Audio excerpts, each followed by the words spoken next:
और किन बातों से परहेज करें। हर साल मई के अंत में नौतपा की शुरुआत होती है। नौतपा का अर्थ है 9 दिनों की तपिश। जब सूर्यदेव रोहिणी नक्षत्र में प्रवेश करते हैं तो अगले 9 दिन तक तापमान अपने चरम सीमा पर पहुंच जाता है। सूर्य के इस नक्षत्र में पहुंचते ही धरती आग की तरह तपने लगती है। इसे ही नौतपा कहा जाता है। हिंदू धर्म में इस समय भगवान सूर्य देव की उपासना का खास महत्व बताया गया है। इस साल नौतपा की शुरुआत 25 मई से हो रही है।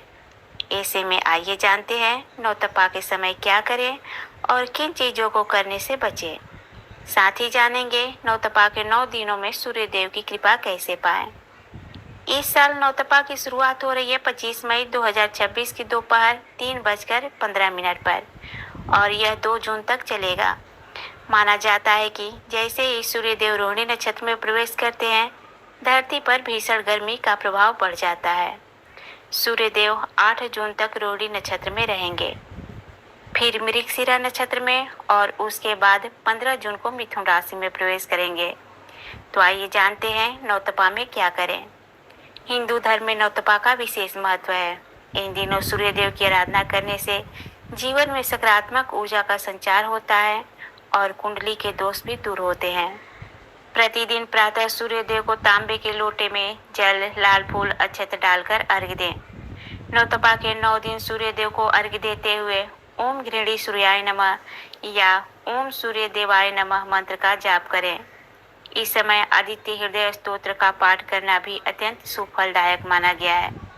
माना जाता है कि नौतपा में आदित्य हृदय स्तोत्र का पाठ करने से मानसिक बल, आत्मविश्वास और रोग प्रतिरोधक क्षमता में वृद्धि होती है।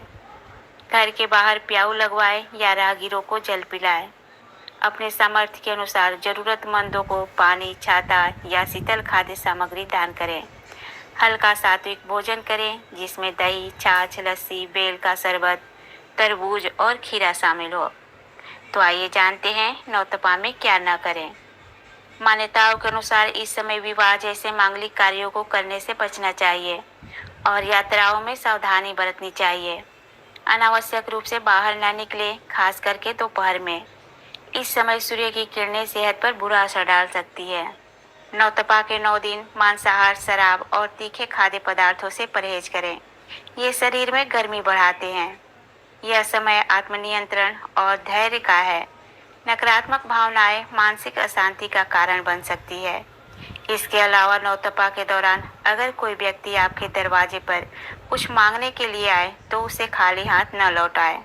अपने सामर्थ्य अनुसार कुछ न कुछ दान अवश्य करें। माना जाता है कि इसका सुफल आपको जरूर मिलता है। तो आइए जानते हैं नौतपा में सूर्य की कृपा कैसे प्राप्त करें। नौतपा के दिनों में सूर्य साधना, उपवास, सेवा और ध्यान के माध्यम से सूर्य देव की विशेष कृपा प्राप्त कर सकते हैं। यह समय आत्मशुद्धि और तप का होता है। इन 9 दिनों में संयम, सेवा और साधना के मार्ग पर चलकर जीवन में ऊर्जा, तेज और सफलता प्राप्त करें। उम्मीद है जानकारी पसंद आई होगी। जानकारी अच्छी